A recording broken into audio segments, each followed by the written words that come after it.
ইয়া বাসিতু 10 বার পাঠ করলে কি হয়?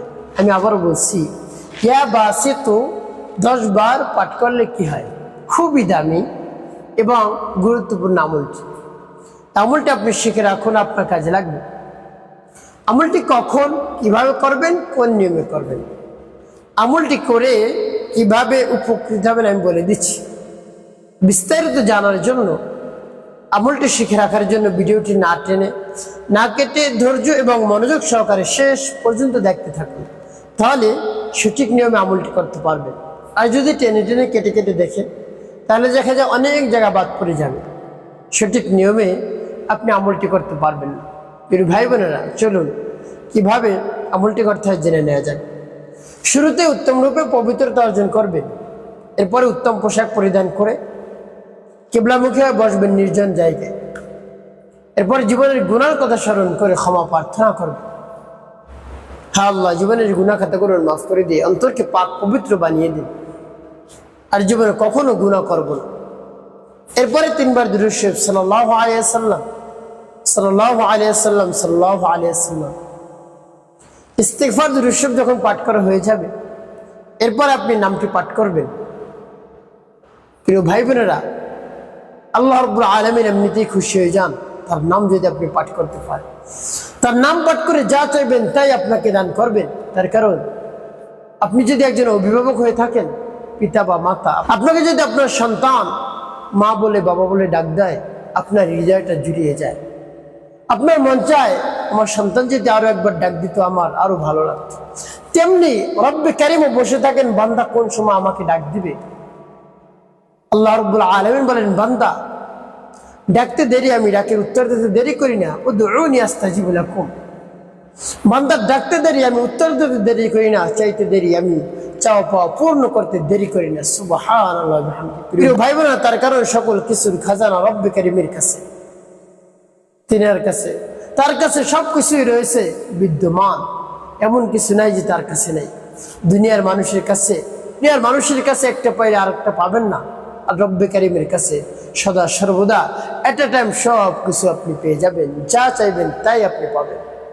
তাই ছোট থেকে ছোট বিষয়, ছোট থেকে ছোট জিনিসের যদি দরকার হয়, রব্বে কারিমের কাছে বলা উচিত, তাহলে তিনি খুশি হয়ে যান।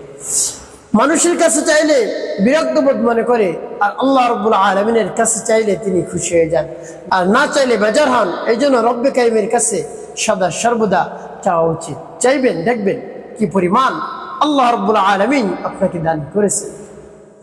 তো প্রিয় ভাই বোনেরা, এই জন্য বেশি বেশি আল্লাহ রাব্বুল আলামিনের নাম ডাকুন।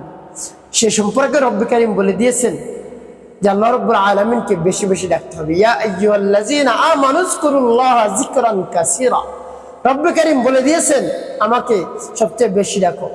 নামাজ পড়তে আল্লাহ বেশি বলে নাই, রোজা রাখতে বেশি বলে নাই, হজ করতে বেশি বলে নাই, যাকাত দিতে বেশি বলে নাই। একটা সংখ্যা নির্ধারণ করা রয়েছে, কিন্তু রবকে ডাকার জন্য বলেছেন বেশি বেশি আমাকে ডাকো, বেশি বেশি আমার জিকির করো, বেশি বেশি আমাকে স্মরণ করো। সুবহানাল্লাহ ওয়া বিহামদিহি। তাই আপনি সদা সর্বদা রব্বে কারিমকে স্মরণ করবেন। আরো জানিয়ে দিয়েছেন কোন কোন সময় ডাকতে হবে, কিভাবে ডাকতে পারবো আমরা। আল্লাহ রাব্বুল আলামিন বলেছেন যে বান্দা তোমরা হয়তো বসে থাকো, শুয়ে থাকো, দাঁড়িয়ে থাকো, এইটি অবস্থার যে কোনো অবস্থায় থাকো, যে কোনো অবস্থায় রাখতে পারো। ফাজকুরুল্লাহা কিয়ামা, দাঁড়ানো অবস্থায়, অকুউদান, বসা অবস্থায়, ওয়ালা জুনুবিহিম ইয়াতাফাক্কারুন, দাঁড়ানো অবস্থায়, বসা অবস্থায়, শোয়া অবস্থায়, যে অবস্থায় তুমি থাকো আমার নামের জিকির করো। প্রিয় ভাই বোনেরা, ওযু করে যদি করেন তাহলে ভালো, আর যদি ওযু না থাকে তারপরে আল্লাহ রাব্বুল আলামিনের নাম রাখা যাবে, কোনো সমস্যা নেই। তো এভাবে মন খুলে প্রাণভর বিশ্বাস নিয়ে রব্বে কারিমকে ডাকবেন, দেখবেন কি পরিমাণ আপনাকে দান করেছে। তো এই নামটি পাঠ করলে কি হয় পরবর্তীতে বলে দিচ্ছি, আগে নামটি বলে নেই। ইয়া বাসিতু ইয়া আল্লাহ, ইয়া বাসিতু ইয়া আল্লাহ, ইয়া বাসিতু ইয়া আল্লাহ, ইয়া বাসিতু ইয়া আল্লাহ। এবার যখন পাঠ করা হয়ে যাবে, এরপরে কি করবেন? দোয়া পাঠ করবেন একটি, ইয়া যাল জালালি ওয়াল ইকরাম, ইয়া যাল জালালি ওয়াল ইকরাম, ইয়া যাল জালালি ওয়াল ইকরাম।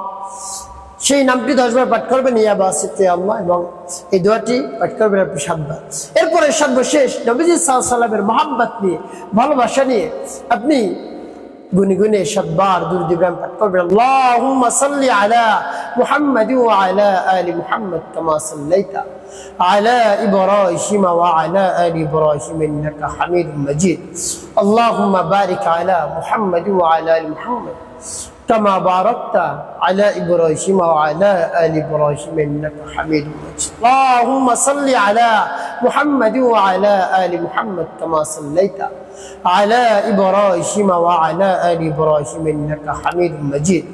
اللهم بارك على محمد وعلى آل محمد كما باركت على إبراهيم وعلى آل إبراهيم إنك حميد مجيد. اللهم صل على محمد وعلى آل محمد كما صليت على إبراهيم وعلى آل إبراهيم إنك حميد مجيد.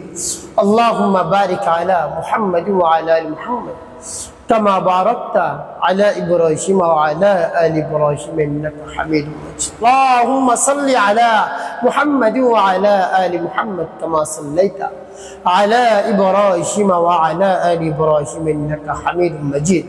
اللهم بارك على محمد وعلى آل محمد كما باركت على إبراهيم وعلى آل إبراهيم إنك حميد مجيد. اللهم صل على محمد وعلى آل محمد كما صليت على إبراهيم وعلى آل إبراهيم إنك حميد مجيد.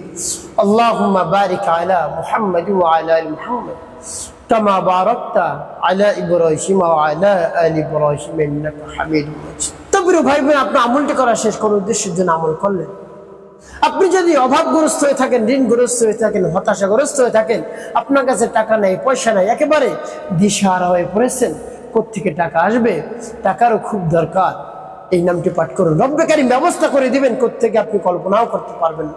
এই জন্য বেশি বেশি আল্লাহ রাব্বুল আলামিনের নামকে স্মরণ করুন, পাঠ করুন। ইয়া বাসিতু ইয়া আল্লাহ, ইয়া বাসিতু ইয়া আল্লাহ, ইয়া বাসিতু ইয়া আল্লাহ। এভাবে বেশি বেশি নাম পাঠ করতে থাকুন।